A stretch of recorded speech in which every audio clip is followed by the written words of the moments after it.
केंद्र शासनाच्या सामाजिक न्याय व अधिकारिता मंत्रालयामार्फत दिव्यांग सशक्तीकरण करता ADIP assistance to disabled person scheme योजना राबवण्यात येते। या योजनेअंतर्गत एलिम्को भारतीय कृत्रिम अंग निर्माण निगम कानपूर या कंपनीमार्फत arts commerce science college Palus येथे पलूस तालुक्यातील दिव्यांग व्यक्तींना सहाय्यभूत साधने वाटप करण्यासाठी तपासणी व मोजमाप शिबिर आयोजित करण्यात आलेले होते।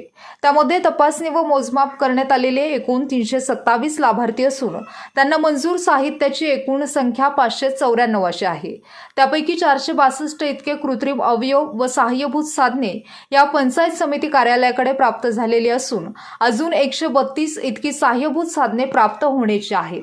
प्राप्त झालेल्या साहित्यामध्ये कुबडी, कोपराकाठी, अंधांची काठी, 3 चाकी सायकल, बॅटरीवरील 3 चाकी सायकल, जीवनावश्यक किट, स्मार्टफोन, श्रवणयंत्र, व्हीलचेअर अशा प्रकारचे एकूण 22 प्रकारचे साहित्य आहे। भारतीय कृत्रिम अंग निर्माण निगम एलिम्को मुंबई यांच्याकडील या कार्यालयाकडे प्राप्त झालेले साहित्य वाटप करण्याचा कार्यक्रम पंचायत समिती पलूसचे प्रांगणात आयोजित करण्यात आला। यावेळी आमदार अरुण लाड, पंचायत समितीचे गटविकास अधिकारी अरविंद माने, माजी उपसभापती अरुण पवार, माजी सदस्य रामचंद्र वरुडे, विस्तार अधिकारी दिनकर खाडे आदी मान्यवरांच्या हस्ते हे वाटप करण्यात आले। हे साहित्य वाटप करण्यासाठी एलिम्को कंपनीचे अधिकारी व कर्मचारी या ठिकाणी कालच उपस्थित झालेले आहेत। वाटप करावयाचे साहित्य हे त्यांच्याकडून लाभार्थीस तपासणी वेळी देण्यात आलेली स्लिप तसेच आधार कार्ड इत्यादी कागदपत्रे तपासून व स्कॅन करून घेऊन देण्यात आले।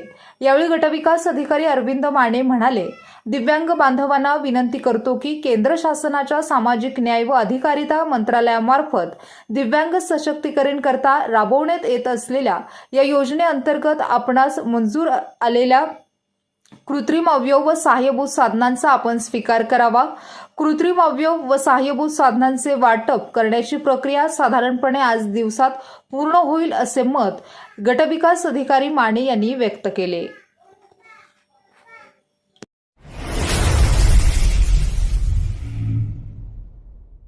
क्रांती सूर्य न्यूज संपादक शशिकांत कांबळे। सबस्क्राइब करा बेल आयकॉनवर क्लिक करा आणि लाईक करायला विसरू नका।